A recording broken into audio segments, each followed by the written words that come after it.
What is going on, everybody? Welcome to our first official stream. It's going to be the Let's Go ReadyUp experience, and we are excited today. We have a couple birthdays that we're going to be celebrating, and we also have a product that we're going to be reviewing, and this stream is all going to be about bringing the most high quality things to you guys, experiencing different products, and making sure that we bring you guys exactly what you need to make sure to navigate everybody.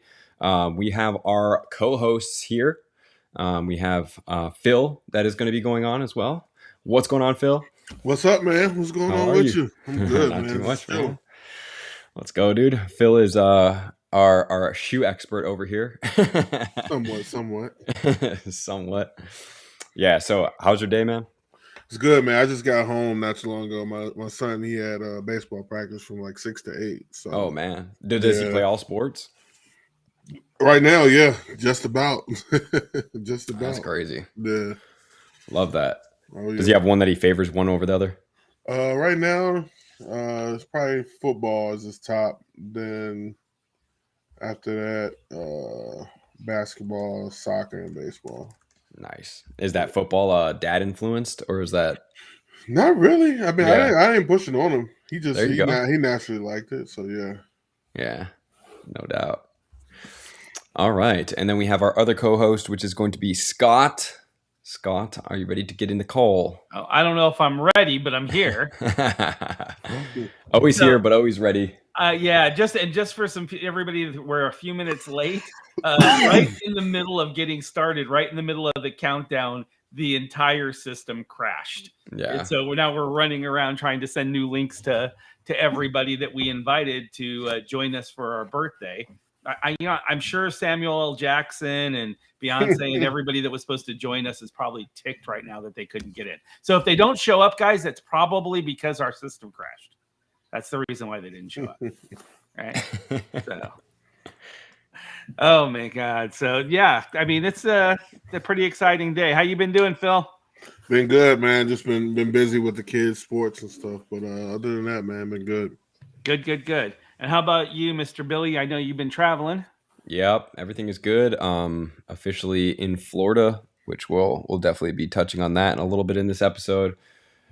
And yeah, it's been a fun time. I feel like the years always start extremely slow, but then as we go on, it starts getting like hectic. And like I was like the first 2 months I had like no travel, and then all of a sudden it's like, oh, I forgot what travel was, and then it's like, oh, next week you're going to be here, and then 2 weeks you're going to be there. Wow. Yeah, it's a pretty crazy time for it seems like for everybody right now. It just seems like there's a heavy travel bug going on. Yeah. So, I mean, I think that we should take a minute and kind of talk about, what we're attempting to do with this show. It's been a crazy couple of weeks kind of trying to do the kind of build all our stuff, the software and hardware and everything else, what we're doing. But this is basically a weekly show that's dedicated to kind of unraveling the quirks and the quibbles of modern day social media advertising. And, all the while we're trying to provide a generous mix of kind of laughs and learnings. I actually learned a new term this week, which is infotainment. I actually didn't believe it was a real word, but infotainment is a word. And then, you're going to have Billy, Phil, and I just kind of eagerly going through and trying to find products and things that are a little bit crazy out there. And a lot of it is too good to almost feels too good to be true. Yep. Right, guys? I mean, absolutely. We've been kind of talking about different products, and you're not quite sure exactly what you're going to get. So this is also not only our first and inaugural stream, official first stream, but it's also a birthday stream. Happy birthday, Phil Taylor. Appreciate it. Thank you. Thank birthday, brother. Yeah. He's an Aries. He's a Ram, although he played for the Browns. But he's a Ram. So how old are you, sir? How young are you? 36 man. Years young. That's pretty awesome. And then, I just hit 55, my 55th birthday. Nice. Happy birthday. Thank you. I look like I'm 70, but happy birthday, Scott. Happy birthday. Thank you. So it's also a birthday stream. So we are going to have some friends and, coworkers and things like that popping out throughout the stream just to say hi.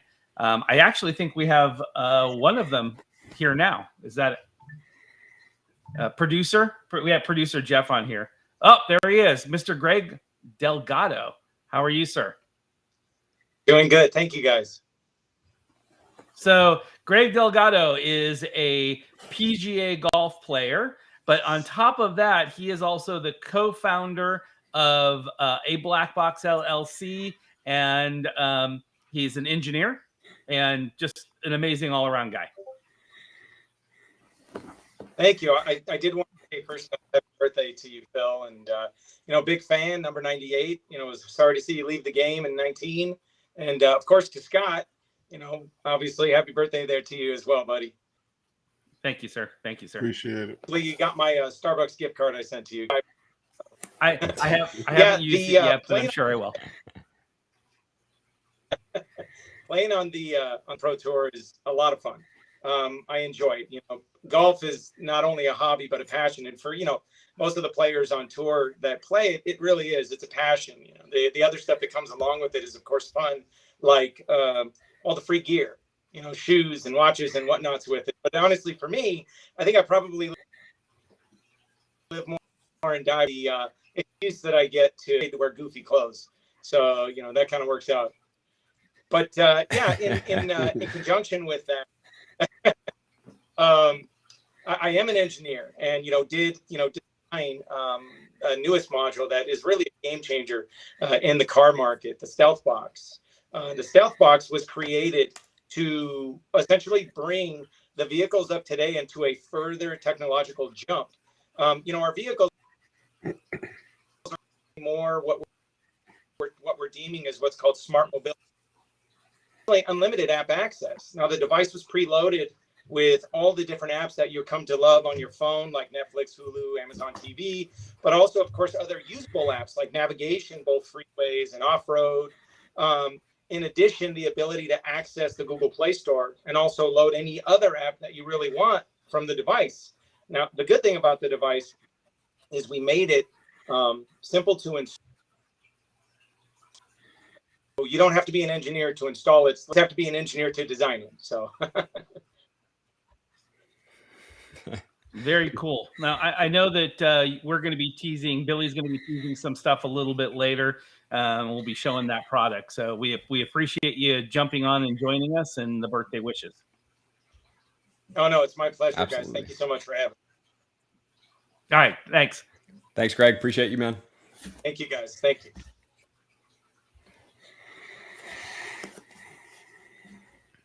All right. Well, that was the first one down. He keeps coming in and out. He's like a goat. There we go. All right. So I wanted to kind of jump into another kind of, we've been talking about AI. We've been talking about a bunch of different products and things like that kind of are out there. Yeah. And kind of funny. I got this AI's basically creating. Actually, we got a good lesson in this week with our producer. Yeah, AI is basically all over everything now, and creating things and everything else. And I got an ad. So for those of you guys, most of you guys don't know, Billy's got me. I don't know if Phil's doing anything on kind of a health food track, and so I've been following a bunch of health food sites. Growing your own food, eating healthier, things like that. And I got an ad on my phone for growing your own food. It's something that I subscribe to. And obviously AI created the ad, and it was only up on Facebook for 5 minutes. I got a screen grab of it, and then right after that, they corrected it. But producer Jeff, can you go ahead and throw that image up for us? So here you go. Oh, that was it. All right. So here's our Facebook. It says grow your own food. And it says, but the ad is for OnlyFans star reveals she made $250,000 after sleeping with 122 screen breakers. 3 weeks. Now, this is in the grow your own food section. Now, I know that we're not trying to monetize, so I'm going to crack a joke and say, maybe they were talking about how many people ate her. But it's obviously something bizarre here. Now, right after this, after I took the screen grab, I went and popped off it. Then I called my wife. And said, "Oh, you got to see this!" And I refreshed the screen to do it. And this had all No changed. way. It was tomatoes growing there, and it said, this farmer made $250,000 farming tomatoes naturally, et cetera, et cetera, et cetera. So, That's so funny. can you believe that? Can you believe that, Phil? Isn't that crazy? Yeah, man. AI is crazy. It's you see all type of glitches and stuff on social media, man. It's crazy. I'm surprised they let that get through. Like how does that get through? I thought I would think that Facebook and everybody would have their own type of algorithm to be able to pull that out. Yeah. You would think, right? Yeah, right. Well, my buddy that's coming on here, he knows a lot about the tech side of things and stuff like that. So it'll be pretty. Oh, then we'll have to ask him and see what he says on this. Yeah, for sure. That again, I was shocked yesterday and the day before when producer Jeff was like, "Okay, I can do this," and he types in a couple keywords, and here images are coming up and all this other stuff. How fast they can create this stuff. But I would agree, if there's that much influence with AI nowadays, you would think that the social media platforms would have something to catch it, to make sure that that you're not doing it. But now it makes me wonder if these sites are even real, like the grow your own food or these healthy sites being generated by AI. Is it just grabbing information off the web and creating new channels? Yeah, I don't even know. You never know anymore. Yeah, you got to be careful with websites you click on through those, man. You think you might be buying something that's cool. You might be just talking to a bot the whole time and don't even get your shit. Yeah, I think that's kind of what the idea and concern of this show is to bring things like that up and kind of spot it and everything else. Mm-hmm. So I think we have our next birthday guest on. So who we got here, Phil? That's my guy, Austin. What's up? What's up, man? This is my tech guy I was just talking about. Happy to be here. What's up, man? Welcome. I'm chilling. Appreciate just got you back coming from on. Vegas. Just came back from Vegas. Thank you. Yeah. What you had to do out there? I saw you was out there. There's a National Association of Broadcasters event that happens every year. So all major broadcasters, distributors, resellers come out to the same place, and we just try to sell products, meet up with people, try to collaborate on different things. But yeah, it was real fun. I'm exhausted though, but I'm back and I'm happy. Exhausted from business or extracurriculars? Everything, Now, Austin, are you a broadcaster? Do you broadcast on? I used to work in broadcasting. So now I'm like on a manufacturer side with all systems that do broadcasting stuff. So like with graphics, live streaming, everything. I kind of dabble in my own way. I do a lot of stuff with my kids, so kind of just get them in that realm. But yeah, I worked in broadcast for 15 years, won a couple Emmys, did a couple shows, movies, nice. Commercials. So yeah, I kind of been around the block, and now I used to live in New York, and now I'm in Denver, Colorado. Okay. So slowed down a little bit, but middle of nowhere. Cool. Mm-hmm. You go from the ultimate busyness all the way to the middle of the country. Just the burbs, yep. Well, I was going to say we should try to invite him to come participate, but now he sounds super expensive. I mean, when I don't know, a little high class for us. So now, how do you two know each other? Phil, tell us the story. Me and Austin, we went to Penn State together, and he played O-line, I was D-line, so we butt heads a lot, but we always kept in touch. After I left Penn State and things like that, and we kept in touch, and we just been watching each other, grow our families and things like that. That's awesome. Yeah, it's been real cool. Yeah, so, Phil was one of my recruits coming in, so I was happy when he committed. Made my work on the team worth it, So you guys have known each other a while then. Oh yeah. I mean, Penn State wasn't yesterday. Yeah, almost 20 years. Yeah, almost 20 years ago. That's wild. Yeah. Yep. We've been in touch all this time, so it's been great. That's great when friends stay in contact like that. Mhm. Absolutely. Oh yeah, for sure. Yeah, I'm actually in Florida with my unknown roommate in college. I got matched up with a unknown roommate, and we've been like pretty much like close to best friends ever since. That's what's up. Yeah. Yeah, that's what's up. It's a great way to do things. Well, thanks for jumping in and joining us for our show. Now, did you see the AI image that we just posted? Were you able Yes, to I see that? did. Yeah, but So tell me, as a professional, how the hell is this stuff getting through to social media without it being caught? There's bots. Like, I'm not sure if that one's real or fake, but there's definitely bots that will just gather information of what people are posting and sharing using those common words, and they put it into a post to just attract audiences. But I heard what you guys were saying is like you can find something that's tailored just for you, and then maybe buy a product and not get it.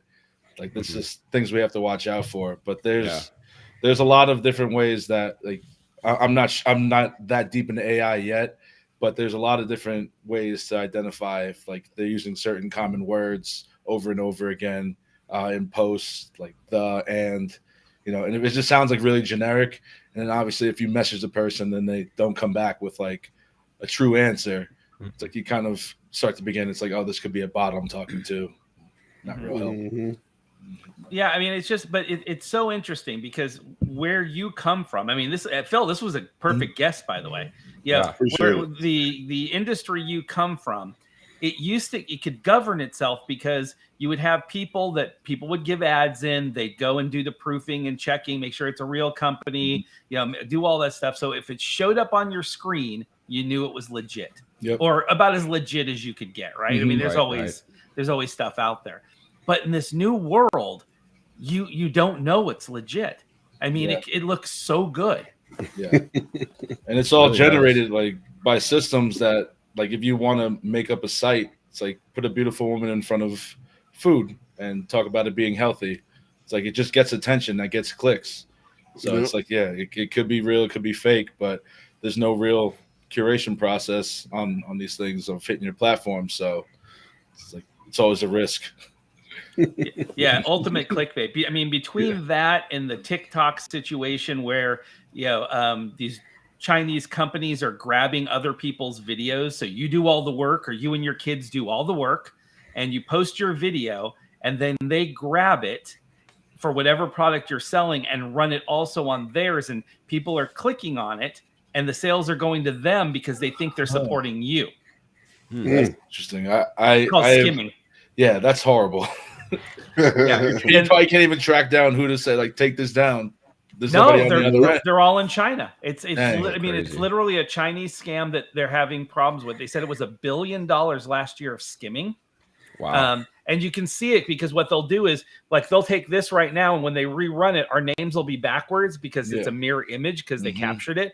But they do it so fast that no one's catching it. And then it's like, hey, here's this new phone, blah, blah. I do all the work. I do all the creative. And then they just take my stuff and then put their link at the bottom. Jeez. Wild. I keep all my stuff on private, man. That's it's definitely one way to get around it. Right? Oh, yeah.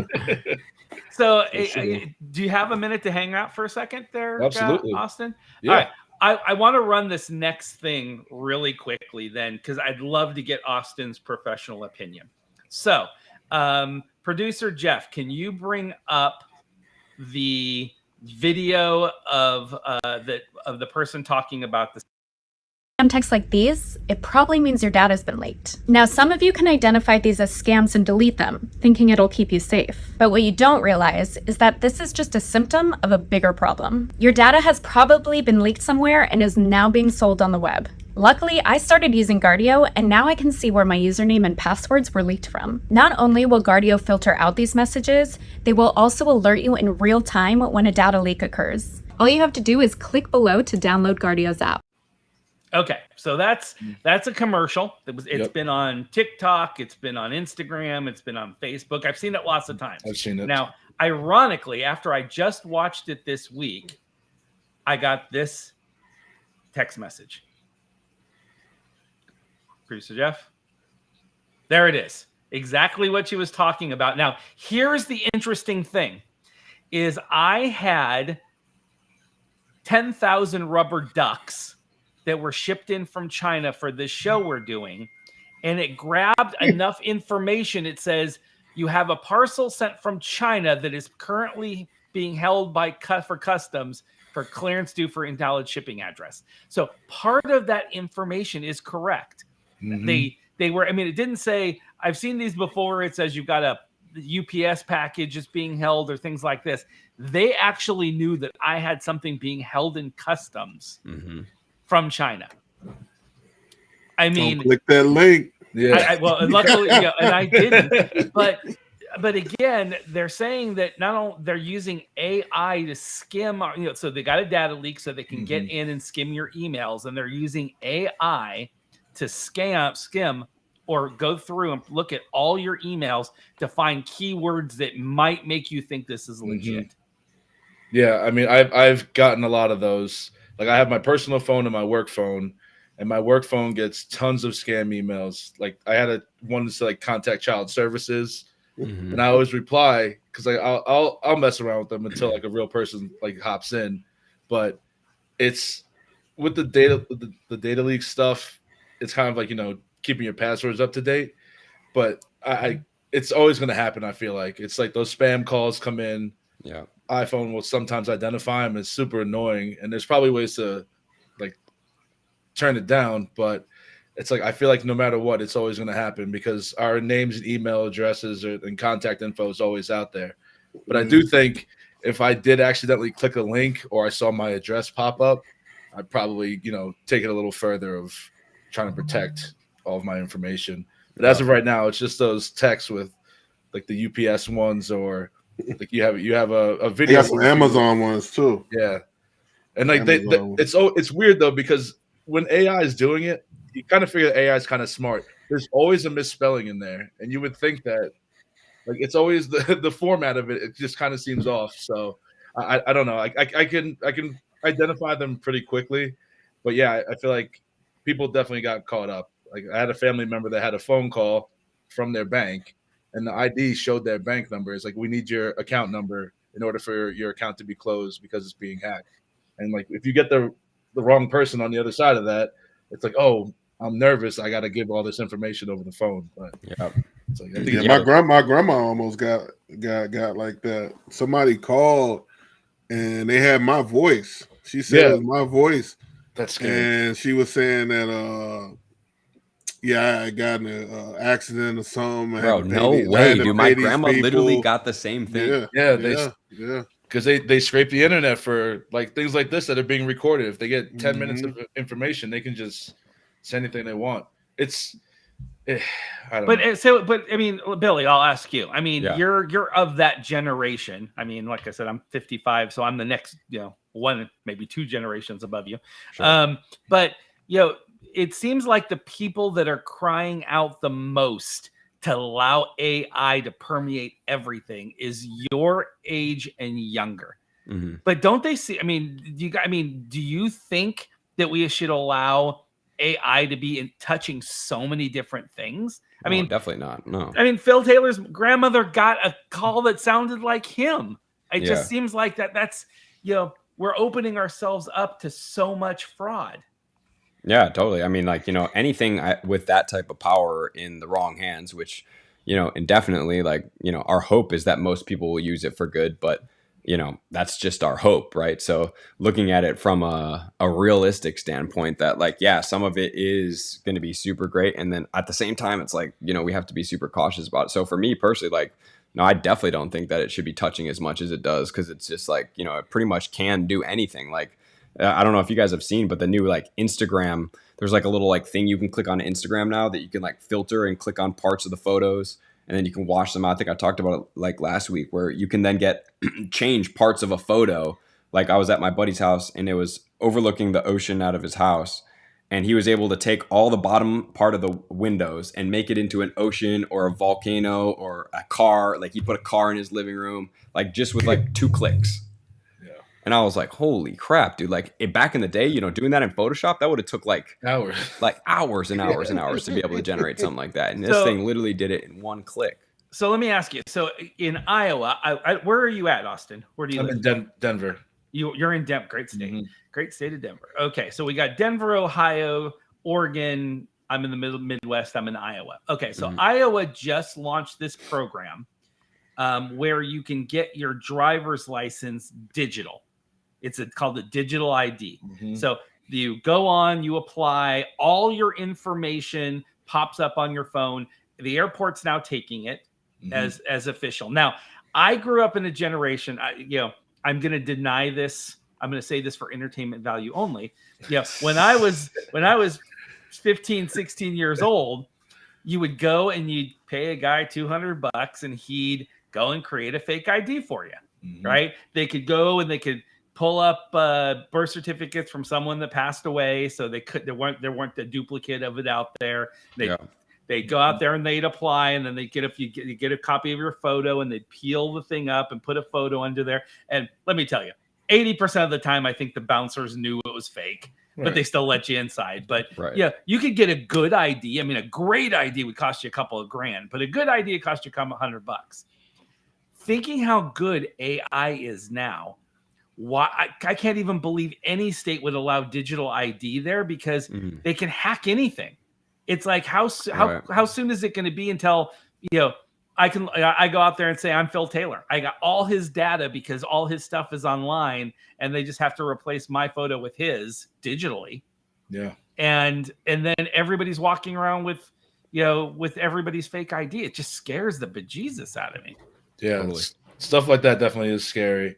And it's like when It's people only gonna get worse. Yeah. Like when people go to like events or like, the concerts, and they have a backstage badge, someone can just take that image and create their own version of that badge. If they're close enough to a venue, then get in. Whoever knows what that person's intent is, but there's a lot of ways to just capture stuff and like AI, make this badge, print it out, laminate it, and then you're not paying any fees. You're just going in as someone else. It's definitely scary out there with what's available. Yeah, this was probably quite a bit of time ago for my grandma. It was like maybe 10 years ago or so. And they basically like called her and said that her grandson was out of town in New York and got into a car accident, and she couldn't tell anybody about it because they were holding him in like probation or something. And that if he didn't get money, he was basically going to go to jail. And my grandma was like 80 at the time, so like she doesn't really know that. They ready to pay. And so like she didn't know what to do, and she like was talking to my dad, and my dad's like, "What is going on?" Like, or she called and she's like, "Is David in New York?" And he's like, "No," and she was like panicking, and I was like, "Dude, what?" Like, imagine if she just was over panicked and not in the right mindset. I mean, she's already like relatively old. Thank God she had all her faculties together, but like, man, that's just so sketchy that they were able to know that they have a grandson, and then just trying to say that it's out of state. Like, they had a perfect thing for that type of scenario. Yeah. Well, I mean, I'm going to, part of what we do on this show is we test programs and apps and everything else. So I am going to download Guardio. I think that's what it was called, Guardio tonight. And I want to see, and I'll actually allow it to go through and scan all my information. Now, my worry is obviously I've got to do some research tonight. I don't want to download an app that's just feeding the information I put into someone else. That's part of the issue, isn't it? but yeah, and so I actually went for the company, and I got to get Billy and Phil the information. Well, I went ahead and bought a new phone with a new phone number, and I'm going to create a new email address for all of us to use for experimenting. Because I would hate for one of us to go do Guardio and then find out it's an AI generated app. Yeah. And all of a sudden you're keying all this information and you just gave it to him. You just wrapped it in a bow and paid $49 and paid them. Yeah, you paid them to scam you. Yeah, exactly. It's like a double jeopardy thing. So but I am going to give Guardio a try. But what protects us nowadays, Austin? It's like you have Facebook Marketplace, you have TikTok, you have all these places, and they don't take responsibility for the scams, Yeah, right? they really They don't. take the ads, they'll take the money from you. You know, you go, you know, Austin goes and creates this great thing. He gets on AI, creates a thing, sets up a bank account, does the whole thing. People start throwing money at him. 5 days later, he shuts it down, walks away with the money, and no one gets their product. And Facebook Marketplace, TikTok, all those guys just say, I'm sorry, we don't, all we do is post advertisement. Do they have any responsibility, Austin? I'm not sure about the social media sites. I mean, I think there definitely could be a better way of curating what's on those platforms. Because I just heard the other day that new users that sign up for X may have a small fee to pay, so they can start avoiding the bots, because those bots are what generates everything. So it would be unfortunate, but if platforms started to add like a certain fee, maybe like 3 cents a month or something, there would have to be another way, like for scammers to kind of be on those platforms. So if you identify something that's a scam, obviously report it, but like sites should do on their side whatever they can do to not have their users get hit or hurt by any malicious like spamware, because it's everywhere. It's like, you have stuff, we have stuff that we put on our computers, we have stuff that we can put it on our phones, but it's like when we access a link or give that information, like who knows where it goes. There's got to be people like looking out for the common user. Totally. So, yeah. Phil, if X or Instagram or whoever started charging a fee to participate, well, I mean, X actually has like their authentication program, their blue check box and things like that. Would you still participate? Do you think people under the age of 30? Because I mean, right now there's a lot of people out in California and across the nation that are mad because their internet is going to be, the prices are going to get jacked off because the FCC program that gave them low cost, high speed internet is out of money. And so now they're going to have to start paying $100 or $250 to be able to watch their Netflix. And people are saying, well, we just won't do the internet. Well, I don't believe that, first of all. But do you believe these? Because this generation wants everything for free. Yeah, it's tough. Even with the whole X situation, like I used to have a blue check, and then once Elon came in, he took everybody's check away. I ain't about to pay for something that I already had, But I mean, it's cool for people, I guess, that need it. I don't need it. I feel like I don't need it. People know me. They know me. You know what I mean? So I don't care about all that, but it does, like Austin said, just having it does keep down on the bots if you have to pay, because people ain't going to pay, for multiple bots they have or whatever. So, yeah. Okay. I still worry. I mean, if there's money to be had, I think it's like, steal a credit card. I mean, weird story. American Express called me and they froze my American Express card because I made too many payments. Yeah, we're getting ready to go to a show, and I'm making a lot of large purchases, and I didn't want it to get out of control. So we spent $5,000, then we spent another $2,000. I'm going to go ahead and pay that off real quick before I put another $5,000 on it. So in 1 week, I was making multiple payments to them, and all of a sudden my account was frozen. And I called them and I was like, why is my account frozen? I'm nowhere near my limit. And they said, no, you made too many payments. And I'm like, what? And they said, the new scam is these companies overseas are opening up bank accounts, putting very small dollar amounts in there, buy a whole bunch of product, and then make payments. And it takes a day or two for it to actually go through. And so what's happening is they go out there and make a bunch of payments so they don't get caught. What they do is they make a payment, and then they do a couple more sales, like what I was doing. But I wasn't doing it not to not get caught. I was doing it to keep my balance down. But they do that so they don't get fraud alerts, because if you make a couple of purchases and then you make a payment, then usually the credit card company goes, oh, it's legit, right? Mm-hmm. They just made a payment.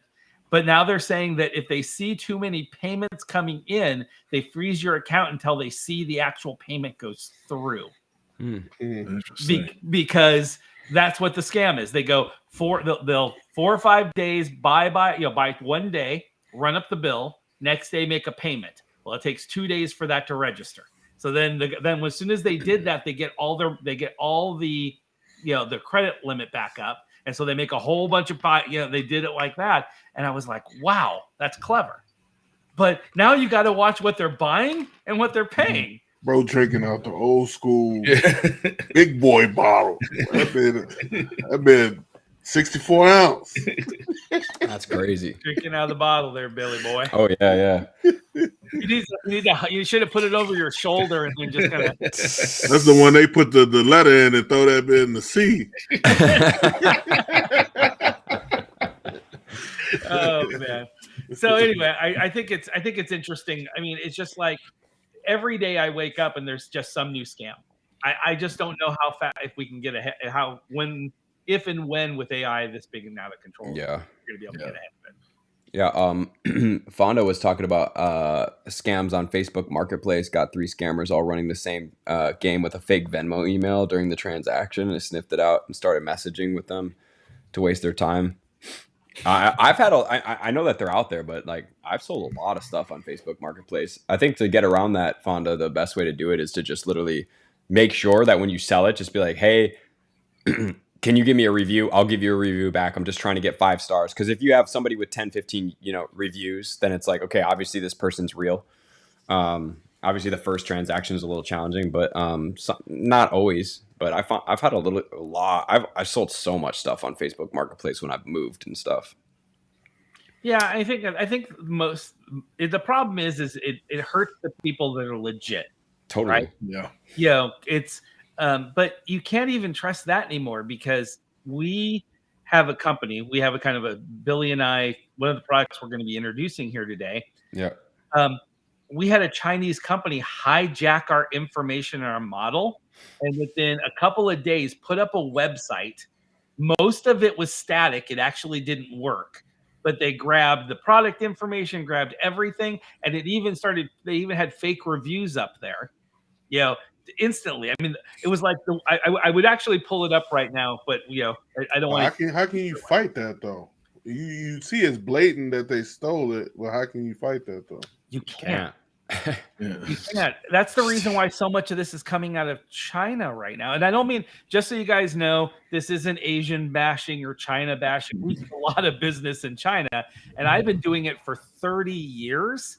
And IP laws, when I lived over there 30 years ago, the movies that were coming out in 4 weeks in the US were already being sold on the black market in China. I used to be able to walk into downtown Shanghai and buy movies like way before my kids could watch them. Disney movies, you name it. And we're not talking about someone holding a camera.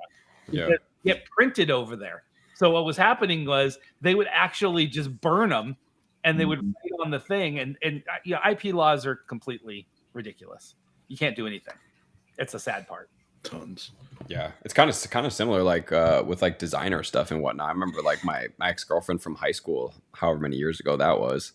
Like they went to New York City, and it was like her and like some of her cheerleading friends or whatever, and they literally were looking for fake designer stuff, and so they were asking people, and they were kind of vetting people, and some lady was like, "Yeah, come with me." They basically like walked them down an alleyway, which is kind of sketchy to begin with. I don't know. Mm-hmm. They must have been, I think they had parents with them because they're all like, I don't know, 16, 17 or whatever. And literally take them into a warehouse. And then in the back of the warehouse was a complete showroom of all fake designer stuff. Like legit fake designer stuff where it was like, it's not real, but it's like, pretty close. And I was like, dude, that's crazy. I was like thinking like if me and my dad and my brother try to do that, there's no way they would ever let us into that. I wish life would go back to the original OG gangsters. It's like, okay, come over here, got to knock on the door twice and everything else. At least there was a chance of getting caught. And if the cops bust them, they just had to deal with it and everything else.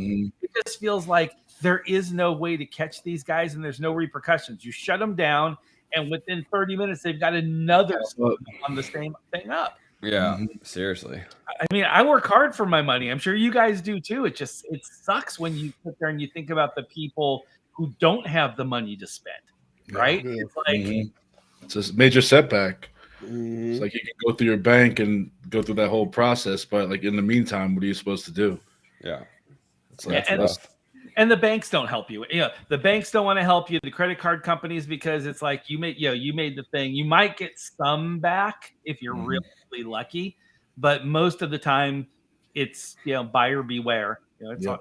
on you. It's Yeah, kind of I've had really good luck with credit card companies protecting me. Unless I haven't done anything like super stupid that I would consider super dumb through a credit card, but I've had my credit card get jacked and whatnot, and every single time I've never been held responsible. really at Yeah, all. I've never, no, not once. Is this Amex? Is this your Amex? I've had it through Chase, Amex, and Discover, so all three of them. All three of them, and I think I've also had it through MasterCard as well. So every single one of them have shown up. So the other thing, also, this crazy thing happened where I don't know if you guys know about this, but it's good for business. If you buy something and it's not what they intended to sell you, you can call your credit card company and tell them to that this happened. You can explain it to them, and they'll basically take the money from that person. Right. So this happened to us. We bought a DTG printer back in the day for screen printing, and it was not operating properly. It was a $20,000 piece of equipment. And they were basically saying, like, you guys bought it, you have to figure it out. And so I said, okay. I called my business Visa card and I said, hey guys, we have a problem with this vendor. We bought this machine. It's not operating as properly. Here's the email chain of what's going on. They're not responding. And so what they did is they literally went to their account and took out $20,000. So like, all right, we're going to hold this. So they took 20 grand and we have the equipment, right? So as soon as that happens, the company's like emailing me immediately like, hey guys, can we try to work something out? And we're like, yeah, you can work it out. We're going to give you your equipment back and we want the money back because it's not working as you told us it was going to work. And so eventually, like, they picked it up, they took it back, and we got our money back. But that's a good leverage thing that I don't know a lot of people know about. I'd never heard of that. Yeah, I mean, yeah. I've filed disputes on products Yeah. before, but I've never actually received my money back. I can't even return a shirt if it doesn't fit. So let alone calling someone to get my money back. I'll just take the L. That's I mean, 20K is a little different, but you know. Is that just a personal thing? You just don't like? It's tough. It's hard. Like I might have to give something to my wife to do it. Like I don't know. Amazon makes it easy though. Yeah, like if I can return it and not be face to face with someone. Yo, here's the business idea. We're gonna call it Karen. It's gonna be an app that you go and you have a problem.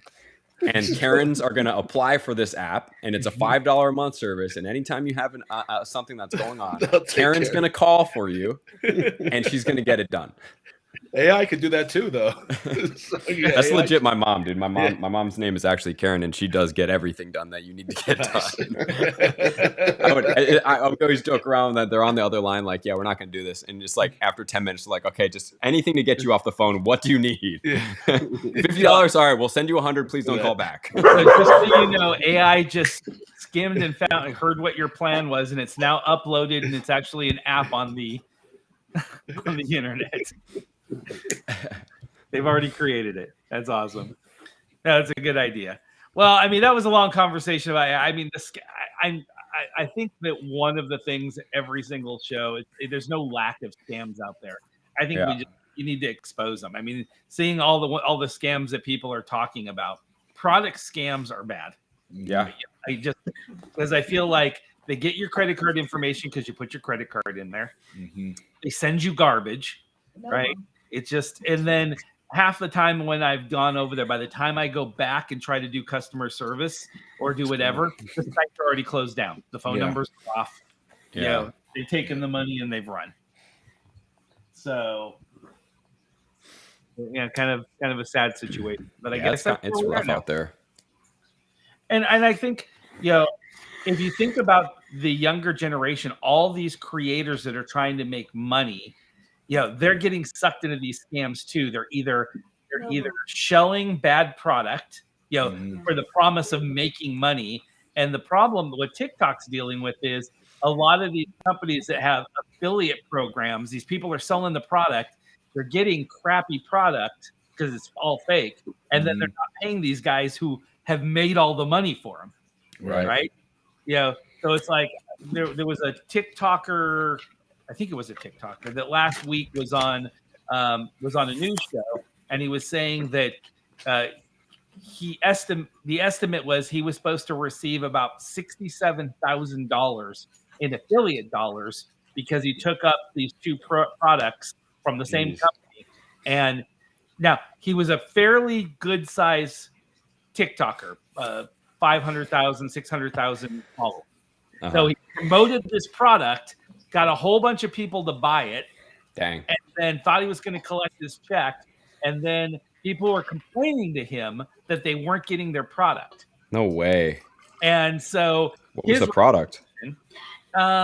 It was some sort of sonic toothbrush or something like that. And people were buying it because it was supposed to be better than the ones you buy at Target, $30 cheaper, blah, blah, blah. And he sold a ton of them. And when he contacted them to say, hey, look, my people are complaining they're not getting it. I haven't received my check yet. The website was shut down. It was completely gone.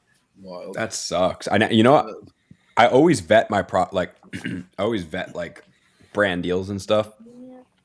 And I remember there was one where it was like, I don't know what it was. It was something where like you had to download a game and you were going to play it. Like anytime I see like a game download, I'm like, no. Is it in the App Store? They're like, no. I'm like, yeah, definitely not. So I don't even waste my time. And you can always see the emails because it'll like, the title will come up, like let's say the USPS one. It'll say USPS Postal Service. But then if you click the detail link and see what the email is, it'll never say Something at different. USPS.com. It'll say like United States Postal Service at like, I forget the one. It's like .iz or something that all like the Russian scammers use.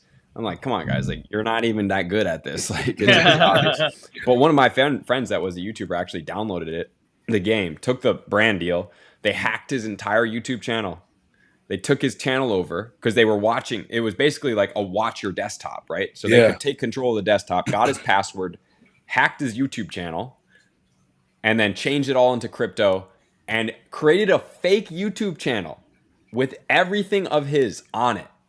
That's and wild. and replaced it. And so when he started uploading, it looked as if, from the channel perspective, if you didn't check your analytics, that it was the same channel because the same name, same picture, everything. Wow.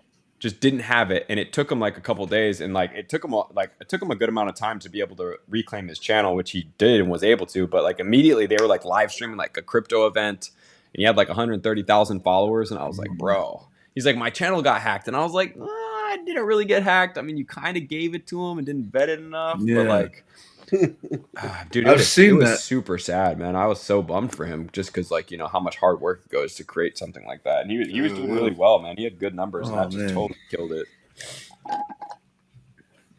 Yeah, the problem with keystroke loggers and being all that stuff, it's just you don't even realize what's going on behind the scenes. Yeah. That's crazy. Yeah, it's quite a challenge. Yeah, it was pretty sad for sure. So Phil, I mean, I think you said in last week or the week before, your wife does a lot of online shopping, right? Yeah. So yeah. Hopefully she's not watching right now. No, she's not watching right now. Yeah, but so I mean, with all the shopping that she does and everything else, do you know if she's been a victim of hitting fake sites or things like that? I mean, my wife not so much the fake sites, but sometimes her card has been used by someone other than her, so she had to shut down the card or something. Just I don't know, just certain sites, or anything with the internet really. The card might have came up somewhere, and then she had to shut it down, get a new card or whatever. So, yeah. Yeah, I mean, how about you, Austin? Have you had that situation? Attempts. Like, I've seen people's Instagrams getting taken over by, like, with the crypto thing that Billy was talking about. It's like, I got all this money from crypto, and it was, like, a friend that was legit, and it was something I was curious about. So I messaged him, and, like, the first reply was, yeah, check out this link. But I know my boy wouldn't reply that way, so it's kind of like kind of identified that. But yeah, with anything with scams and cards, fortunately I haven't run into anything. I did get myself into a scam are involved in a scam when I tried to get my first apartment in New York. I paid $100 to get a key to go see an apartment, and I had a delivery person send that over, and they were supposed to bring a key back. I don't know what I was thinking, but I lost $100 because the key to go look at a place, and I even walked by the address and it didn't really exist. So I was like, oh, maybe it's like a hidden door for an apartment. But No way. yeah, I was just eager to get my own place, but yeah, I screwed up on that. Yeah, sometimes I feel like if they can catch you in an eager state, Yeah. right, where you're like excited about it, you know, you're like, Mhm. wow, this is cool. You know, it's really a challenging thing to not get to fall into that trap, right? I mean, especially your first place ever. It's like $100. Yeah. It's like not like a ton of money. It's not like, Right. It's like, oh, it's give not, me $1,000. Then you'd be like, hold Yeah. on a second, what? Yeah. You know? yeah. But then like, you know, it's like, oh, okay, yeah, totally. Like I'll do that. Like, and you're just like, wait, did they Replying to just take text. me $100 Yeah. from me? Wait a second. I learned Yeah, my lesson though. 10 people. I mean, that racks up. No, I it mean, definitely could. it's- Yeah. Mhm. That's actually a clever scam. See, the thing is, these guys are so smart. I mean, the idea is, you're right. You have to have people in the right state of mind, Yeah. right? And when you get them in that state of mind, no matter how you do it, like, you know, how many people are in New York that need an apartment, right? And you Right. know that, you know, like $100 doesn't seem like hardly anything, and it's like, oh, it's a Mhm. security deposit. Yeah, exactly. And Totally. so we're going to give you the key. We're going to take $100 because we're going to make sure you're not some, you know, dope fiend that doesn't have any money and is trying to Right. use the place to do something. So if you have $100, you can probably do it. Yeah. I mean, wow. I mean, that's clever. And Yeah, I can that's imagine he smart. probably made a couple of grand Yeah. on that Totally. right away. Every place was hot at the time, so it was great deal, great neighborhood, and I didn't ask for help from anybody. I was like, I want to nail this, but yeah, humbled real quick. Yeah, that's crazy. That is crazy. I also, Arhova in the chat said that he had a friend hit him up on IG asking for money in an emergency, and yeah, I've seen that too. I actually had some girl hit me up, and she was like, hey, you know, I have some clients, and I'm an artist, and I'd love to like, is it cool if I like license like one of your photos to be able to paint? And I was like, I mean, sure. Like, and the name kind of sounded like somebody I went to high school with, so I just assumed it was that person. And so I was like, yeah, I mean, that's fine. I don't really care. And then like she comes back like a couple days. She's like, all right, cool. And I was like, all right, whatever. She's like, I'll send it to you when I'm done. I was like, all right, cool. And like a couple days later, then she's like, hey, yeah, my client wants to give you money. And I was like, okay. And she's like, yeah, so if you just want to send me like your PayPal email and then like I'll forward it on. And I was just like, yeah, I'm not doing that. Like, even though that I know that it's protected, like I don't even want you to have that. Like I'm Yeah, good. you're Like, doing too much. yeah, way too much. And I've never met you in person. And I feel like, you know, that's kind of a good thing. It's like, if you don't, even if you meet people in person, still have to be a little skeptical. But if you don't meet somebody in person and actually know them, right? Yeah. And like if, you know, Phil was like, hey dude, I got an idea. Like, let's check this product out. Like I've met Phil before, right? I've met Scott, right? And they would text me. They wouldn't IG message me. Right, exactly. That's the first thing too. Yeah. So if you're only on an IG message basis with somebody, like probably not somebody you should be exchanging money with, because like you said, your friend asked, but like, you know, they should, if they're your friends, they should, you know, call you. Yeah. Yeah, if you want money, you need to be calling and begging. Yes. don't be hitting me on IG. Another cool thing that I've not even purposely planned out is that if you have an area code from a place that you used to live and you live somewhere else, it's very easy to know who's a scammer because you don't really call anybody from that area anymore. Like I live in Oregon and my phone number is from Chicago. And so every time I see a 630 area code come in, I'm like, definitely a scammer, because I don't do business there. Anybody that I have their phone number saved. I'm not making new friends in that area. Like, yeah. I'm the same way. I got a Naples number, so if a 239 number pop up on mine, I'm like, nah, I don't need any 23 number that I already got everybody to save. So yeah. Yeah, it's crazy. You know, it's kind of an interesting segue. You know, I want to get into Jeep Beach. So, are you still okay to hang around for a little while, Austin? Sure. Yeah, I got about You're another entertaining. 30 I minutes. like having you here. You know, we're getting ready to go to Jeep Beach, and you know, we had Greg Delgado on earlier, who was talking about a product, you know, our stealth black box that we're going to be debuting at this show, and um, we've created a program that we call the stealth program, and the concept behind it is a lot of people nowadays play video games, do all kinds of stuff, and they just it's it's low key. You don't want people to know you're doing it, you know, things like that. You just kind of try to keep your day-to-day life stealth. So, you know, Billy and I, in a group of people that we work with, have been out there looking for these type of stealth products, things that kind of keep, you know, things that you want, but you want them on the down low. So we'll talk about the product here in a second. But what I'd like, Billy, if you don't mind, you know, Yeah. the first product that we introduced in our stealth program was the Stealth Gotcha Watch. Right.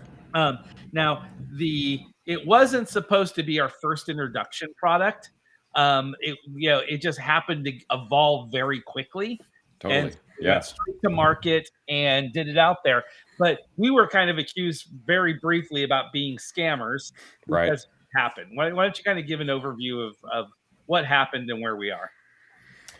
Yeah. You want me to do full disclosure? Well, I mean, the disclosure, I mean, to the point where, you know, we realized something happened, Yeah. and you know, kind of the overview. I mean, we don't want to play Sure. the blame game. No, totally. And just want to shout out Fleece. Thanks for the raid, dude. We appreciate you, man. Thanks for wishing Scott and Phil a happy birthday as well. Appreciate all you guys in the chat. Let's go. For sure. Happy birthday, Yeah. guys. Let's go. Appreciate Yeah. it. So how the pro? I'll give a little bit of backstory. So I had previously done a little bit of work with the Gotcha people before, right? So we were teaming up with Gotcha, and we were going to release an auto catcher device, and we were super excited about it. We had been over to England multiple times to do meetings with them, got everything ready to go. Communication was that we were going to be having some type of exclusivity with the product, and so we were going forward with it. We were making videos of it, we were doing promotional stuff, we were helping them design certain aspects of, you know, like small little features when they presented us with their new product, and we were super stoked on it. And so basically we were about to we dropped the product. I think that I will take responsibility for not telling them that I was going to drop the product because I didn't tell them exactly when it was going live. And there was a little bit of lack of communication in there between parties, and we kind of got to a place where it was taking a little long for responses to happen. And so we set a launch date. We had all the videos filmed. We launched the product. I put it on Instagram and YouTube, and then all of a sudden, maybe 20 minutes afterwards, they're like, "Hey, what's the difference between the Gotcha Stealth the Stealth and the Gotcha?" I don't even know what they called it. They called it something else, this other Gotcha product. And I was like, Evolve. Yeah. So, and I was like, I messaged Scott and I was like, "Have you seen this?" And he's like, "No, I haven't seen this." And so then we went on to their site, and they basically launched the same product we had, pretty much used all the features that we had added to, you know, whether or not they're large features or not. But, you know, I'm a Pokemon Go player. You know, I've been around and I've done a lot of things. So trying to get something like that. And then all of a sudden it was like me and Scott had to make a decision, like, do we keep this product out or do we pull this product? Because we were under the impression that we were going to be the people selling this product, not that we were going to be competing against our own product at the same time in a different marketplace from a different vendor. And so eventually, you know, it was literally like 30 minutes into the product launch, after all this energy and effort, flying to London multiple times to go to the headquarters. And we're like, dude, we got to pull it. Like, there's no way we can launch the same product and have it out there. So we pulled the Gotcha. We refunded everybody that got the pre-orders, sent them all emails.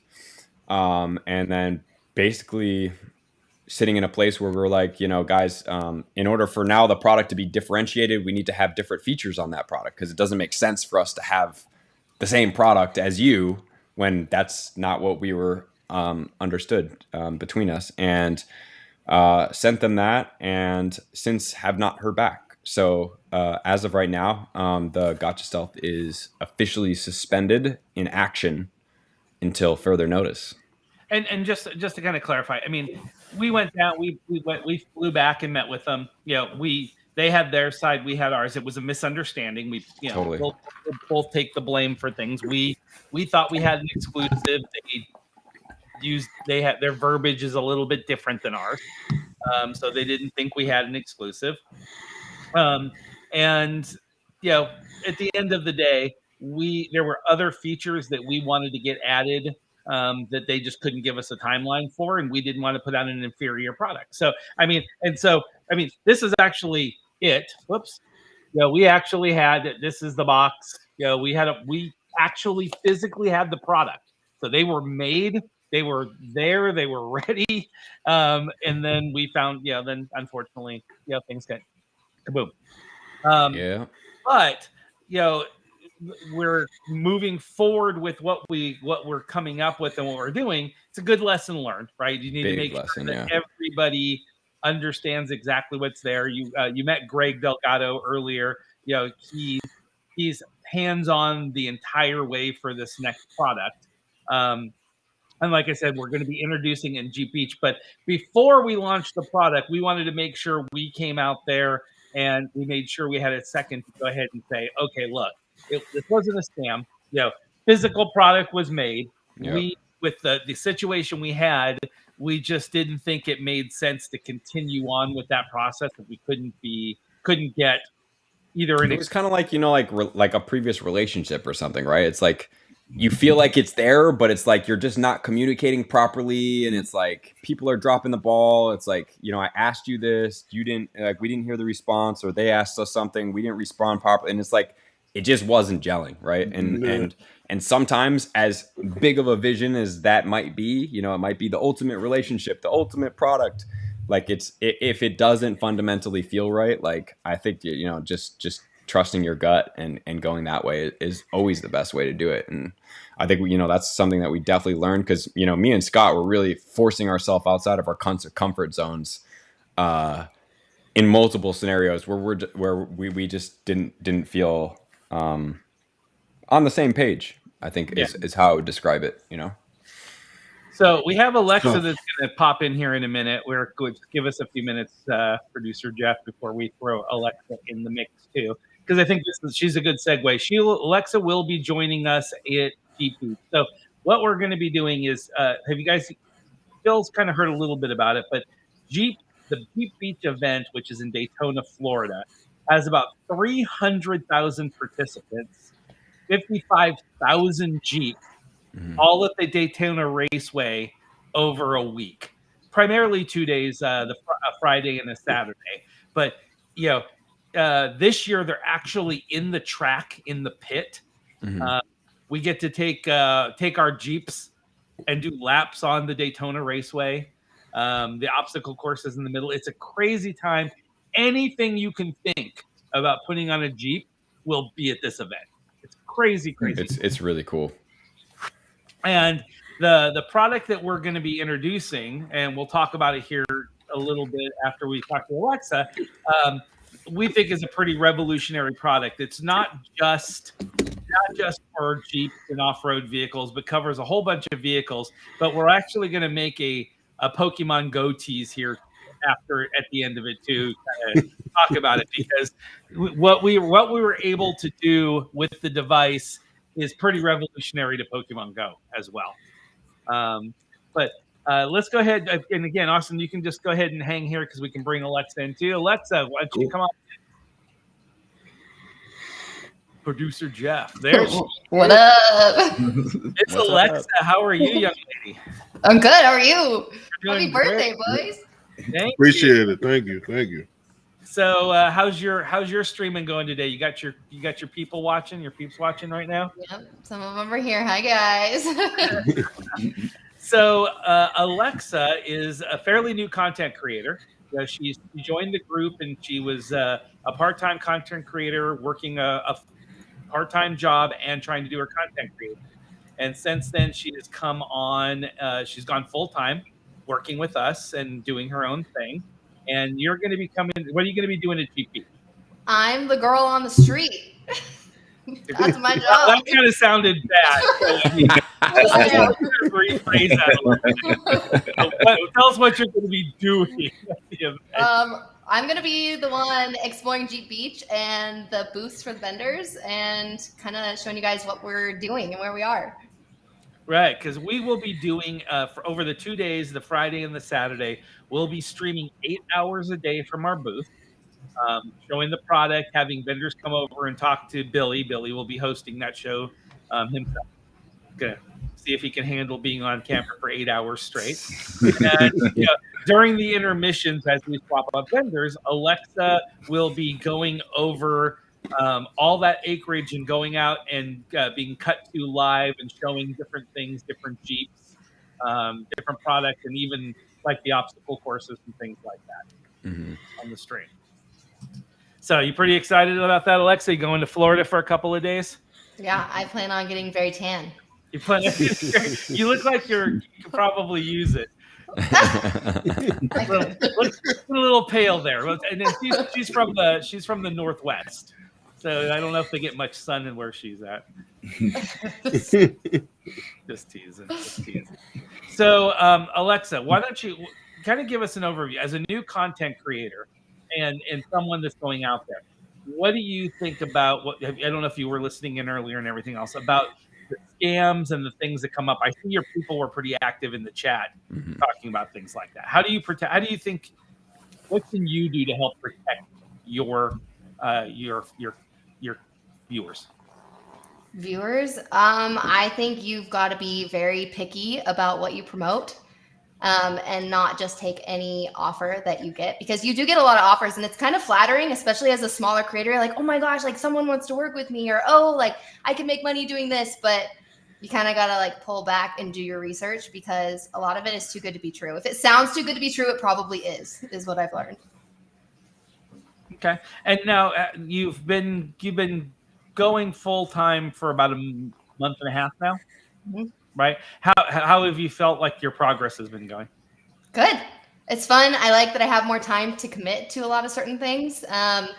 Working on my own schedule helps get things done. But yeah, I enjoy it and I think it's going well. Very cool. Very cool. So I think what we're going to do, so before we talk about what the product is, I think we should go ahead and give Phil his birthday gift, and we can kind of use that kind of a kind of a segue into what we're going to be debuting at Jeep Beach. What do you think, Billy? Let's do it. Okay, producer.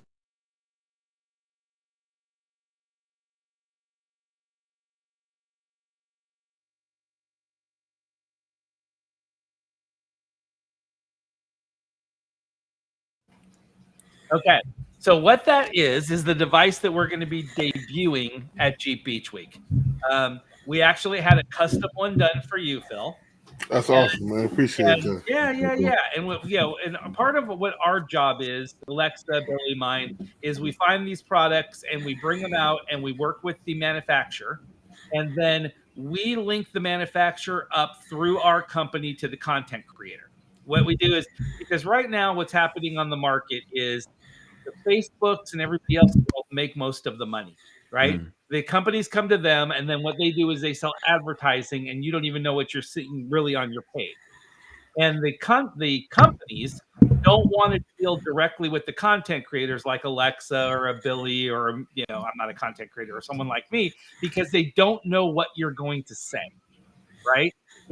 So it's easier to have it disjointed and have people talking about product they like, and then what we do is we link them up so they can monetize that from a physical standpoint. We don't want to get into what our company does, but the product here. Well, actually, Billy, why don't you talk about what the key things that this product does? Yeah, sure. So the product is basically a plug into a car that has Apple CarPlay.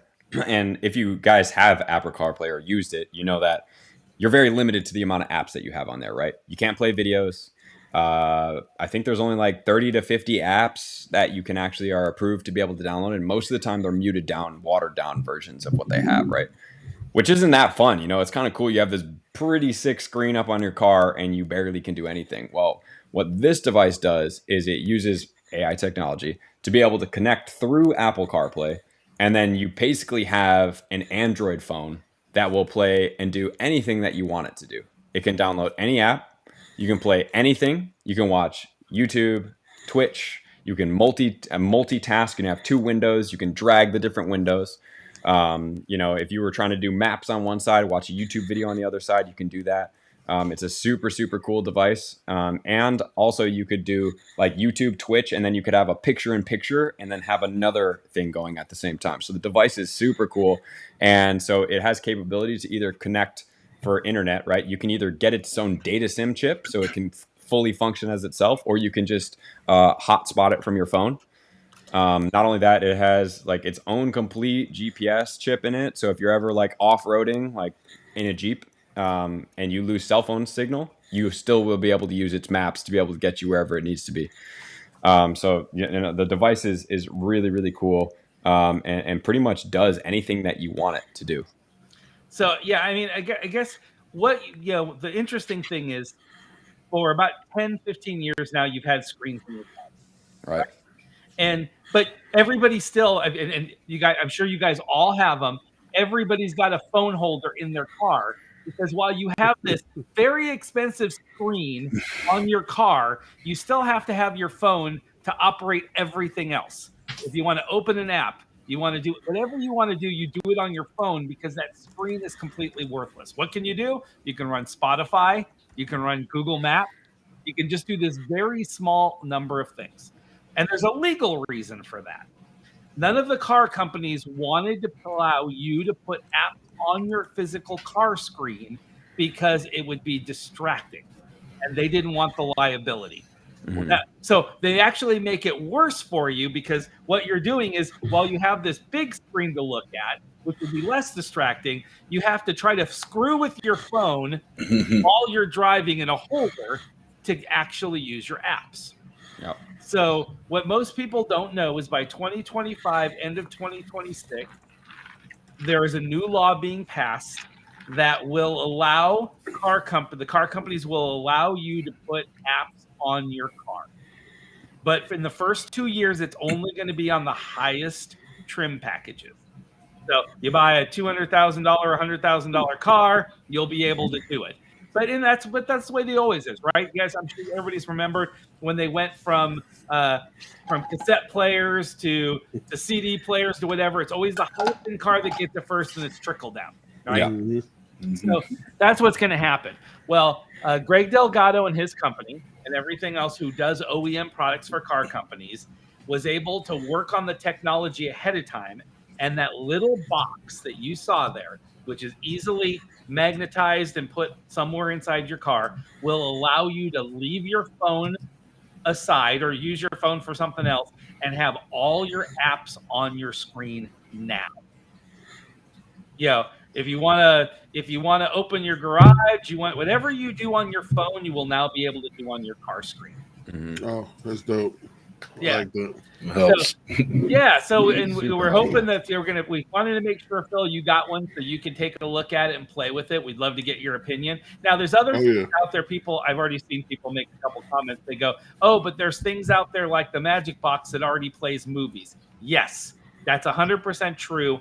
That basically what they do is they allow you to hack and pull movies over to play it on your screen. But that's where it stops. What we've done is that little box that you saw actually has a Snapdragon 7 chip inside it, a 665, and it actually operates like a phone. So it operates exactly like your phone does and bypasses everything and puts it all on your screen. Yep. And so we're releasing that each week and showing it off, because Jeep people, they control the lights on their cars. Phil used to have a Jeep. You can control, your suspension systems, all that stuff, but I hate doing it on my phone. right? It seems like if I've got a 12-inch screen everybody's replacing their screens and getting these big 12 and 16-inch screens and they're putting them inside their car and you're still just playing music. Why isn't that your command center? Right. Why isn't that controlling everything that you have in your life? Or you do it like me, like when I used to make long drives and there was like a sports game, I would like put my phone on the like in behind where the odometer is. And I would have that going. And highway patrol people are now looking everywhere. So now we got to follow Billy. So, but anyway, that's what we're going to be introducing here at the event. We're going to have displays out there, have them set up for people to grab and take a look at. We believe this is going to revolutionize driving over the next 2 years. But when everybody starts seeing that brand new, we were talking about Escalades the other day. When you see that brand new Escalade top trim line come down, and you're like, wow, I can put my apps on that. Why can't I do it on my car? Well, you'll be able to do it through our device. And right Will now, I be able to spin stops at the light? What's that say? Will I be able to spin stops on my dashboard at the light? There you go. Yeah, you can do that. That's actually the Pokemon Go portion. You want to go ahead and kind of give the teaser for that, Billy? Yeah, we're currently working on getting the device to work for Pokemon Go, as you know, you guys did see in the Instagram video that I did, where we're going to have Pokemon Go on the dash. It is a little bit more challenging of a process than most apps, but we're pretty confident that we're going to get that to work, and then it'll be able to have your Pokemon Go on the screen. You know, depending on how quick and interactive the screen is, you can play Pokemon Go. But our ultimate goal is that you can split screen connect a device, you know, a gotcha or whatever it is, to the phone screen, and then be able to have Campfire or whatever that is on the other device. So you'd be able to have both of those maps if you're going to a raid, or even if you're like, I'm going to watch Pokemon Go, and then I'm going to, you know, have a YouTube video or my directions on the other side. So, you know, that's one of our biggest aspirations right now, and what the whole team is working pretty hard on developing at the moment. So we're confident that we're going to be able to do it. We're just starting in the Jeep and then moving over there. Yeah, so stay tuned. I like it. We're hoping to have something to talk to you guys about by Madrid, and yeah, we'll keep everybody informed. But you know, Greg and his team have been working incredibly hard to get the processor and everything else to work specifically for Pokemon Go. It's a pretty intense process, but I think it's going to be pretty cool. So we'll get that sent over to you, Phil. I hope you liked it. I mean, Oh yeah, we had the whole custom thing done for you. I appreciate that, man. Kind of cool. So happy birthday, my friend. Thank you. Happy birthday, Appreciate bro. you guys for sure. So yeah, what kind of car do you drive, Austin? What do you?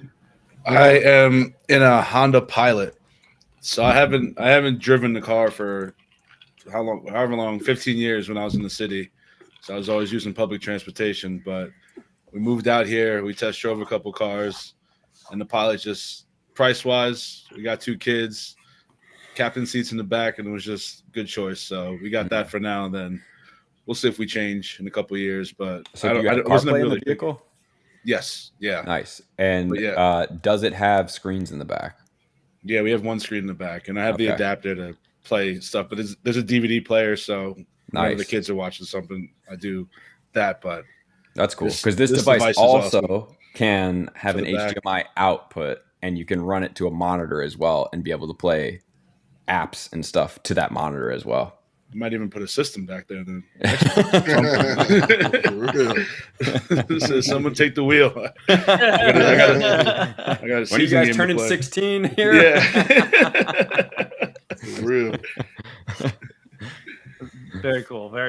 But yeah, anyway, so that's kind of our big surprise. We're going to introduce this to 300,000 people this weekend. We'll see how everybody receives it, but we're basically ready to ship. It's pretty amazing, the product. I mean, we've been able to do things that people didn't even think was possible. We've been able to actually launch a drone from the inside of the vehicle with our screen.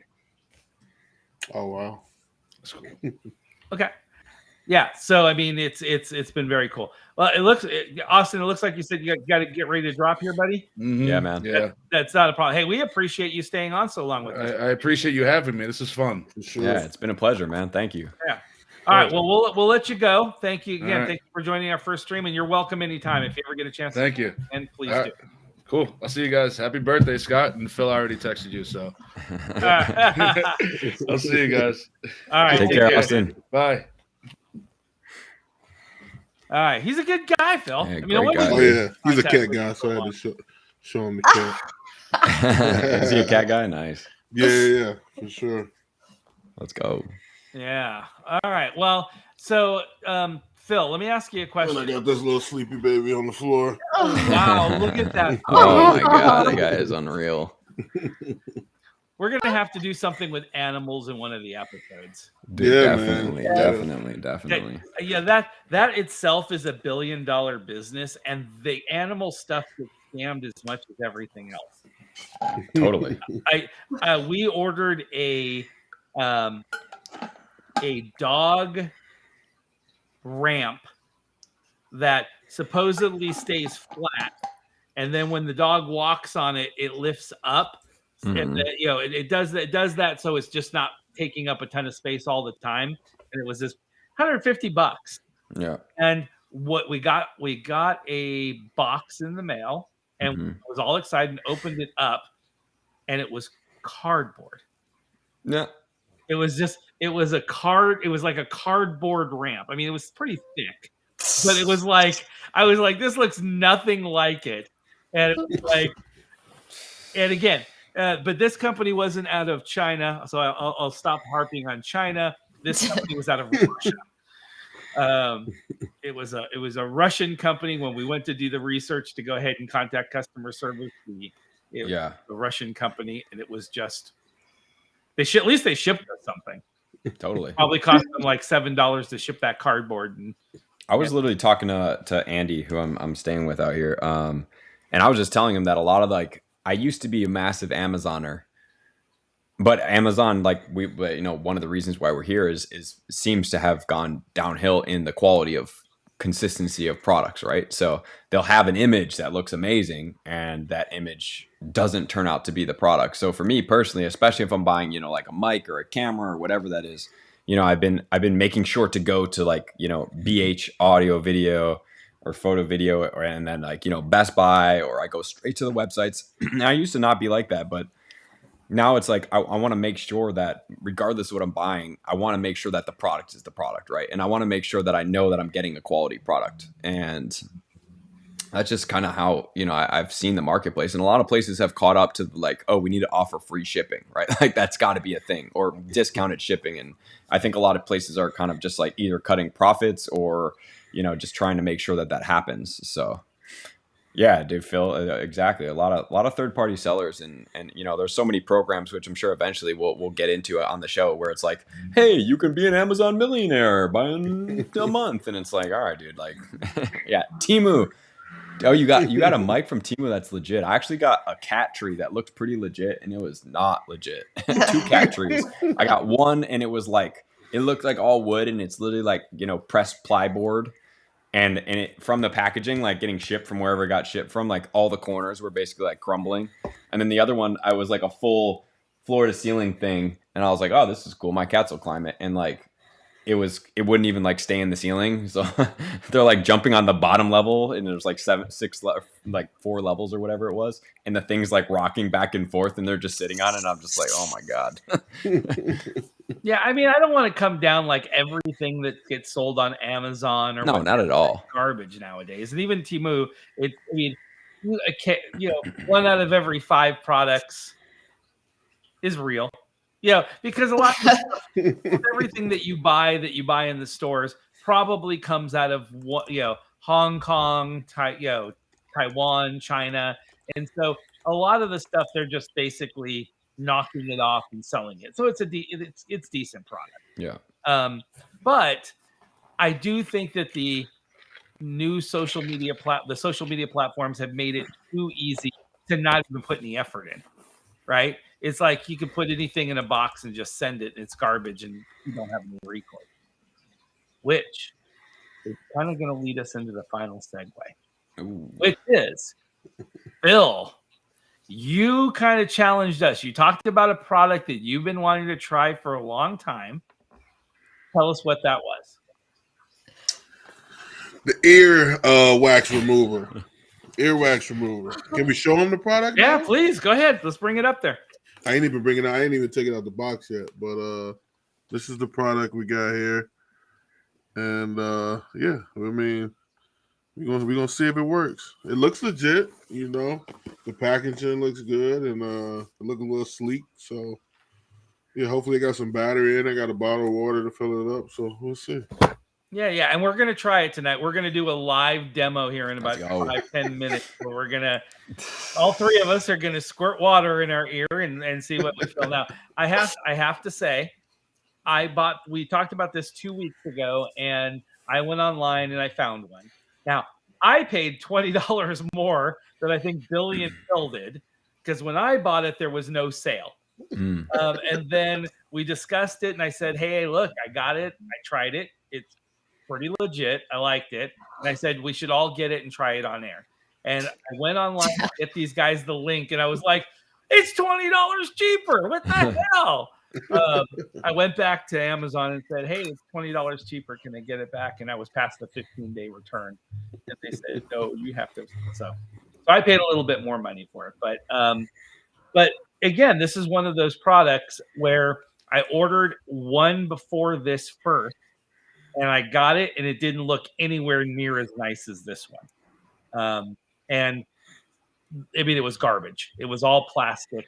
It was, and I instantly put it right back in the box and sent it back. And then this was one of the ones, I think this was one of the companies that we discussed with Phil originally. That was this one and Black Wolf that we did. And Black Wolf was out of stock. Otherwise, I probably would have bought that one, and it would have been $10 more than this one. They look very similar. I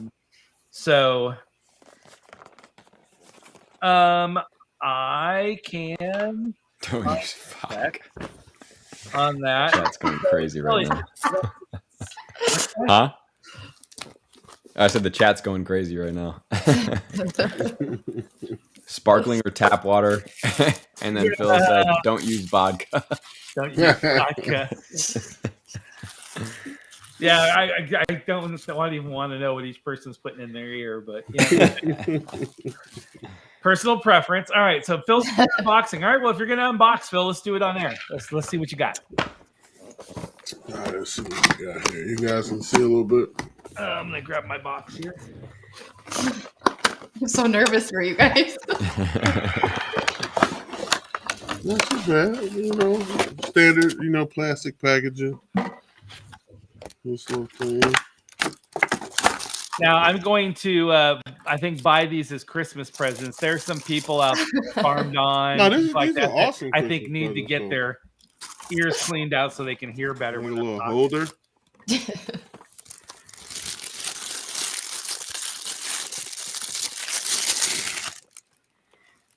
Shiny. So is it whoever like gets the most gunk out wins, or? Oh, I don't think we can show the results. That's just bad. That's what it bad. looks like. It looks like an electric toothbrush, Yeah. or maybe like a flosser, like a water flosser. Water pick, like a water. Yeah. Pick. Yeah, water pick.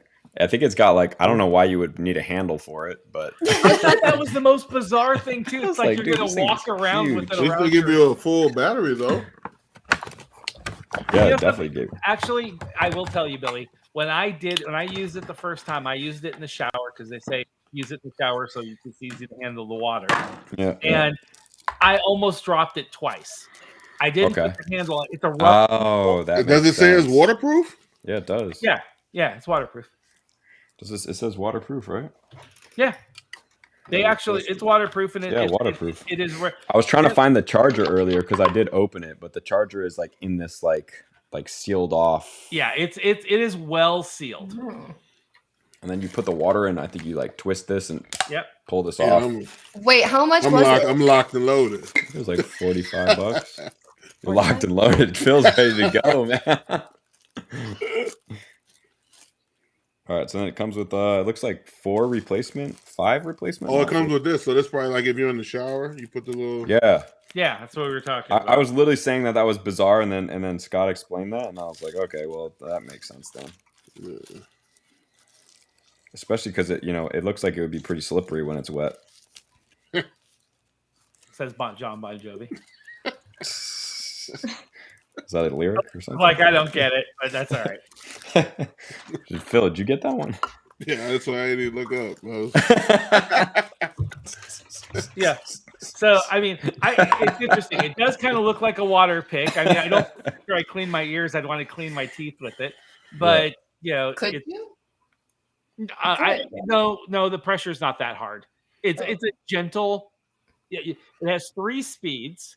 So it doesn't like vacuum the gunk. So the gunk just gonna like go all on my shirt and shit. Well, yeah.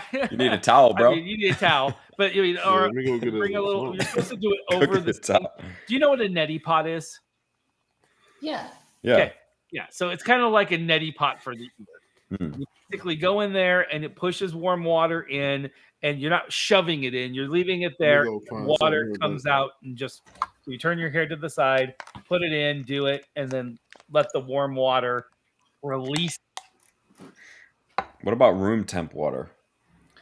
Room temp would be fine, I'm sure. I mean, test it. I would not do cold water. No, I don't have I cold think water. you get a headache. Yeah, I brought water in a thermos. So Mike, Should I warm it up in my mouth and then spit it in there? oh, Yes. that would be entertaining. Then So it'll I've be got a room temp, thermos right? of It'll be warm body water. temperature. I've got a catcher to catch my liquid, and I've got a towel to clean myself off. I got the towel. Yeah, there you go. Yeah, you want to make sure, and then to make sure in case I didn't want to ruin anything nice, so I'm wearing my Trainer Club sweatshirt. That's kidding. crazy, dude. It'll come off before I actually do this. But this is live entertainment, people. I mean, I would tell you, who knows what we're going to do. Different pressures and speeds. Today is going to be. All right, so then it's got like this little thing that you like. I guess you just like kind of. So yeah, you 3 speeds. Feels like I'm getting my temperature read. It's 3 speeds, and when you actually hit the M, It does. it'll go low, medium, and high. Yeah. Kind of fancy, dude.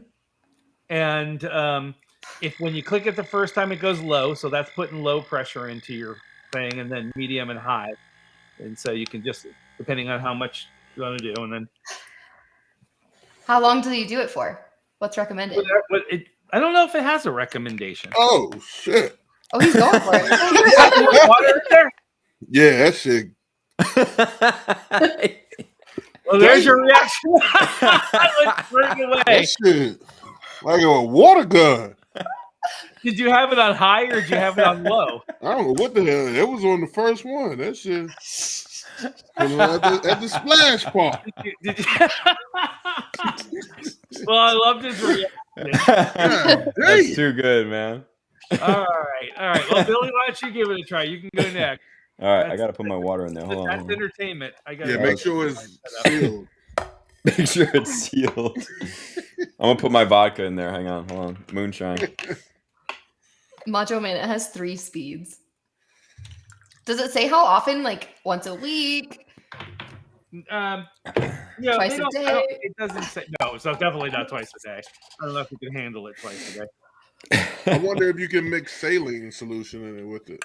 That's what I have. I have distilled water and saline solution. Oh, okay. Do you? Yeah. Wow. Interesting. I kind of want to push really it. Prepared. I want to push this for a second without in my No, ear that's to see gonna how. be like a sprinkler. I don't know how I'm gonna not mess all my electronics up here. Well, it's okay. I'll do it. I actually have a container to. Oh, catch do you? it. Do you? Okay. Here's a Okay. bucket. Well, I guess I could spray it back in my water bottle, right? Yeah. Yeah, just do that. Oh. Well, now I have wet pants because I hit the button while I was putting the bottom on. All right. I'm gonna do it. Oh wow, it's actually a tri-tip. Yeah. So, Can you pull it back, Billy, so we can see like the? Yeah. Oh, okay. It's like Yeah. tri-tip spray. It's hard for me to like It's hard for me to. Here, I'll see if I can do it from a distance and see if I can get it on camera. Here we go. Yeah, there you go. There you go. Move my mic. All right, so here we go. Here's level 1.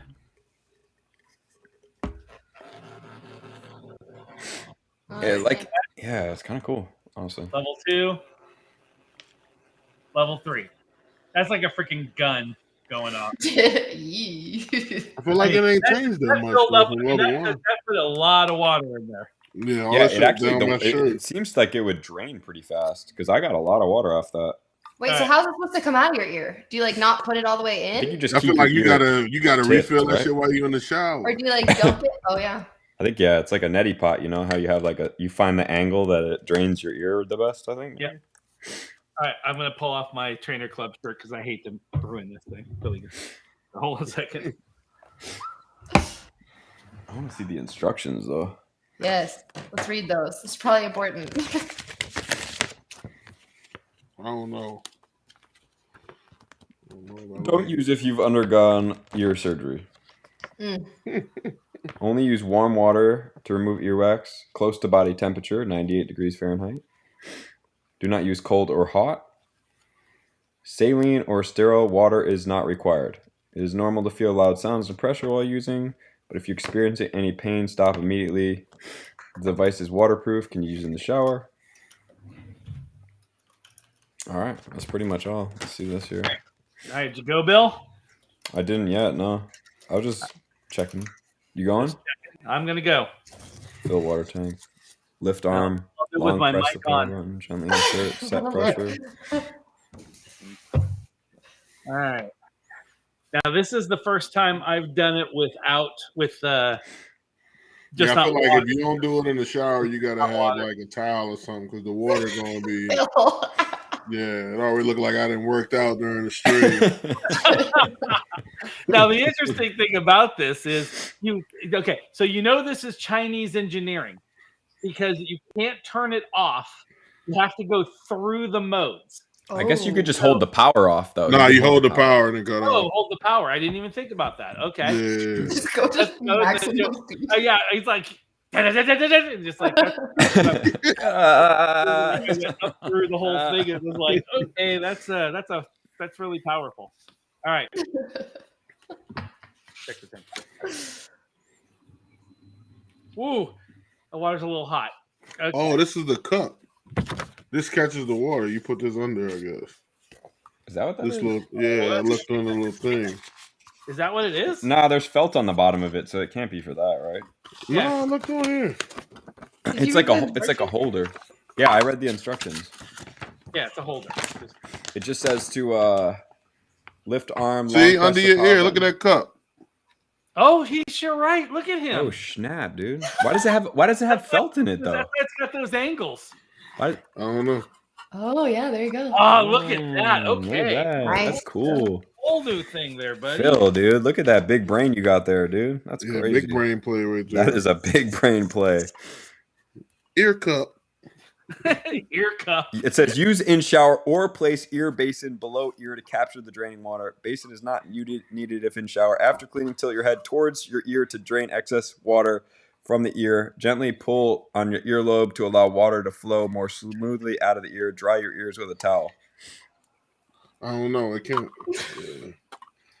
It's hard to get this there. Yeah, that's kind of wild, dude. Okay. I mean, how desperate? We got to do that from the side. Does it feel good? No, it felt great as far as that was concerned, but it was like it does. I mean, it was holding the cup here. It's like it creates a massive echo. Oh, Interesting. it's like a bidet for your ear. Yeah. Yeah, there you go. There you go. Like, all right, I'm gonna do this then. It's like kind of a weird contraption here, though. Future candles. Mm. Does it feel weird? Look, the cup worked. All right. I ran out of water already, though. You know what they say? You always have a protective cup. So. Yeah, that's a lot better. It works, though. The cup worked. I ran out of water quick, though. ASMR stream, yeah, for real. Welcome to the stream, guys. If you don't know what we're doing here, this is earwax removing ASMR. Okay. I just almost filled this up because I couldn't find the power.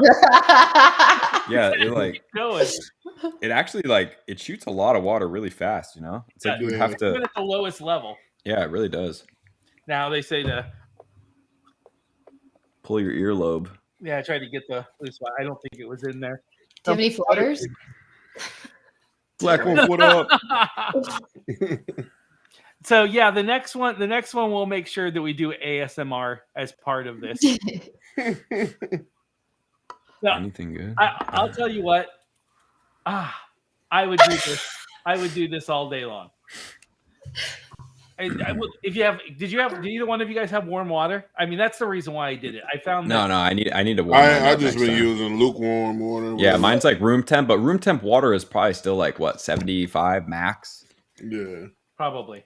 I would, and I definitely think the saline solution. I mean, it's a really afterwards like this cool breeze. But all right, well there you have it. Okay, so. Here's my critique of it. Very easy to hold.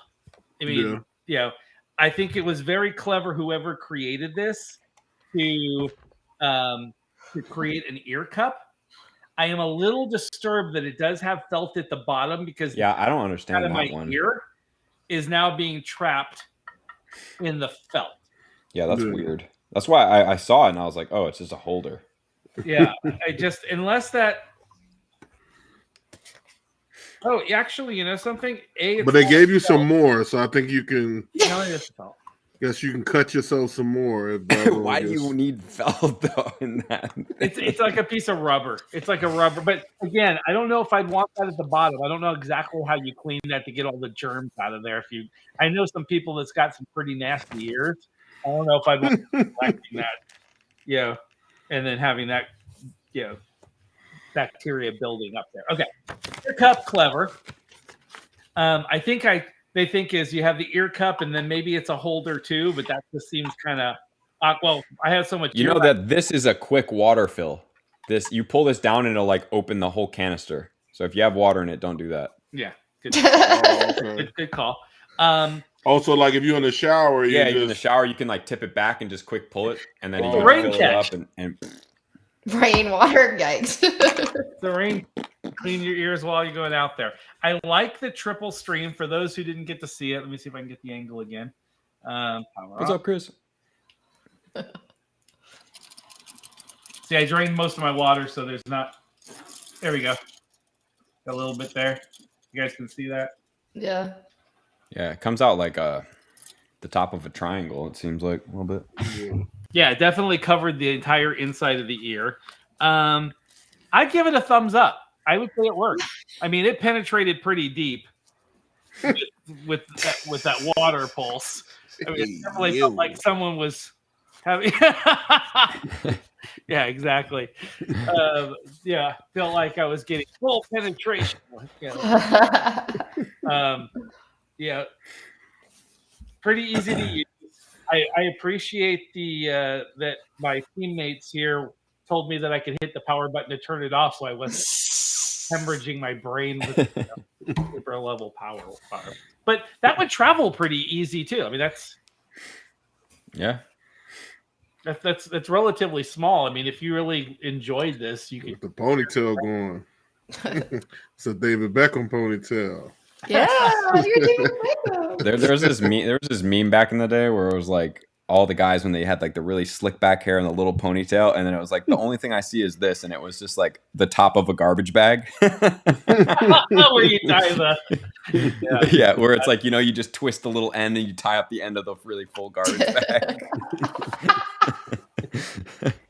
So now Noodle's got a garbage bag ponytail. He's got bangs too, though. So it's giving me like 90s, like a little bit of 90s pony. Nice. So what's up, Roxy? I actually just looked at this. It's obviously a Chinese product, although it was on a website that looked a lot more official than that because it doesn't even have a name. Yeah. Just the Power Earwax Remover. Mm-hmm. But Totally. I think this is probably the exact same one that's being sold on Black Wolf, and they had their company name put on the top of it. And they probably just ripped it. Yeah, and then they just rip it. Yeah. So, all right, Billy, would you use this on a regular basis, and would you and what do you think about the price? I would say, yeah. I mean, I definitely would. I would like to have a little bit warmer of water for sure. I feel like that would be a more pleasurable experience. Yeah, totally. I don't think I would carry it with me and travel with it because I don't really feel like that's kinda big. necessary.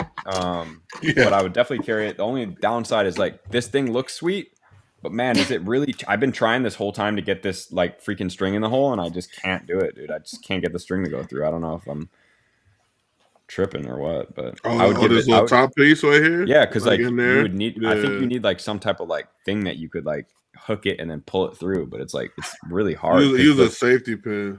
Oh yeah, that's smart because it's like underneath there, so it's like you need something to get through.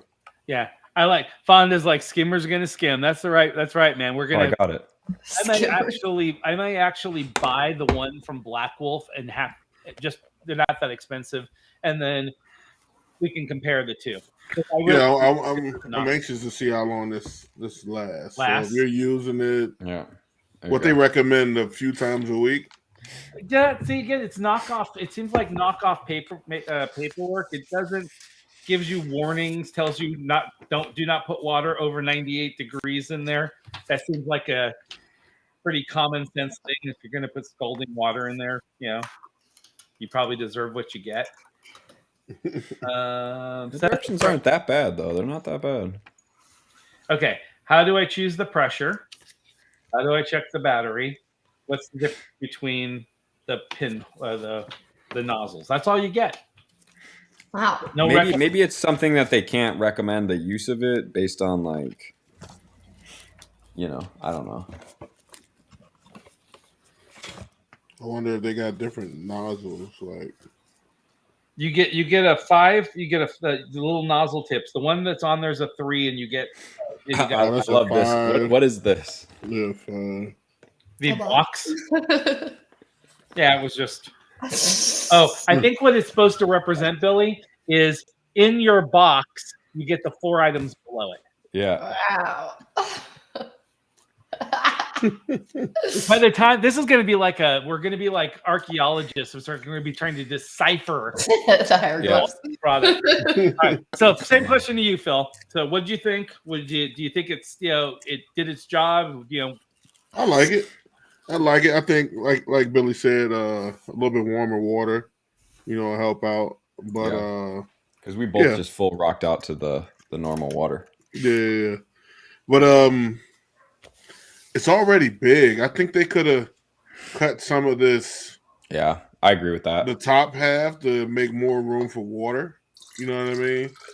Like I don't feel like this top half needs to be that big, but that's just personal preference. Yeah, but, I bet you have to, it's like a fish pump. I mean, you can only get them so small where it's pull water through, and that's what that whole top is a pump. Yeah. So not bad though. Yeah, I think it's good. I find this really odd, the water catcher, but I'm going to try this. I'm actually going to go home and try it in the shower. I leave for my 29-hour drive here in like a couple hours, so I think I'm going to go take a shower and a nap. Wake up. 29 from here to Florida. Oh, you drive down to Florida? Yes. Driving the Jeep, leaving here in a couple hours. Good luck. Yeah, thanks. But I'll tell you, although I liked it for like being in the shower, put my earpiece back on. I liked it and everything else. As a scuba diver, I would keep one of these with me when I got done scuba diving. Because usually when you scuba dive, if you have any divers or anybody that goes out and even swimmers probably, or people that water ski, you always get water trapped in your ear, and it's always cold water because you're in the cold water. And having this to get the salt water out of my ears after a scuba dive, I think would be pretty good. Because the first thing you do when I get done scuba diving is I go take a hot shower. Because you're cold from the water surfing. Yeah. Yeah, that salt water in your ears always kind of leaves a film. I always feel like my ears are kind of gunky from the sand and everything in the ocean Totally. in your ears. And I would spraying this warm water, having this bottle and being able to sit there and clear out all that sand and everything else would be freaking amazing. That's what I would use it for. I mean, I'd have it in my shower too, but I give it a thumb up. I'd buy it. I mean, Alexa, you're getting one for Christmas. Nice. It's not a portable bidet. You understand that, Alexa, right? Okay. It's the other Next one. year. The other bad one. So The other bad one, the dog. This is the girl. The other one was a boy. The girl's the bad one. Was one of them sleeping earlier? I swear I heard a dog sleeping, snoring. Yeah. I was like, is somebody sleeping on stream? And then I was like, it's got to be one of somebody's dogs. making some racket. Either that or the cat purring behind the computer screen. Yeah. All right. Well, it's about time to close this out. Thank you, everybody, for joining. We enjoyed having everybody. I hope you enjoyed our live. That was fun, man. I enjoyed that. Yeah, it was kind of fun. Yeah. Next week, Good call, Phil. Good call. Yeah. Brain Tickler 9000. So, there you go. Billy should do the next product. Actually, the next product we do live on air next Thursday should probably be the Stealth. We'll have the Jeeps there. We can film. We can show people what's on there. Phil will have his. And he can play with a little bit, and we can review the Stealth. But next Thursday, Billy, myself, and Alexa, Farm Dawn, some of the other people, will all be down in Daytona Beach. Thursday night, we'll have Alexa we'll walk around together and sing to Night of Lights. So like 500 Jeeps all on the Daytona Raceway doing all their LED lights and everything else with DV8 is the company that has these massive speaker systems in all the Jeeps, and they're going to be pounding music and having all the lights flashing and everything else. So we'll go ahead and cover that. Maybe we can our booth will be set up, so maybe we can send some, go to our booth and do our own little interview, and then join us on Friday and Saturday from 9 a.m. until 5 p.m. Eastern time to see what Alexa looks like in the Jeep event. Yep. She fits in. So, Phil, now you're next Saturday. You're going to be celebrating your birthday with your family, so you can't come down. You can come down with us. Yeah, murder mystery dinner. There you go. Nice. That rocks. Yeah. That's cool. But you'll still be able to join us on Thursday for our live show, and then maybe Friday or Saturday for 20-30 minutes. You can jump on from home and join Billy on the event. Yeah, for sure. Do it. All right. All right. Well, thanks, guys. Like I said in the chat, you guys keep it interesting. And Alexa, thank you for joining and keeping us company while we shoved, water picks in our ears. Pleasure. Always a pleasure, my friend. And Phil, pleasure. Phil the man, thank you for participating. Hope you guys all have a good week. Appreciate it. Happy birthday, guys. Happy birthday, Phil. Thank you. All right. We'll talk to you guys later. Peace. Adios. Take us out of here, Jeff.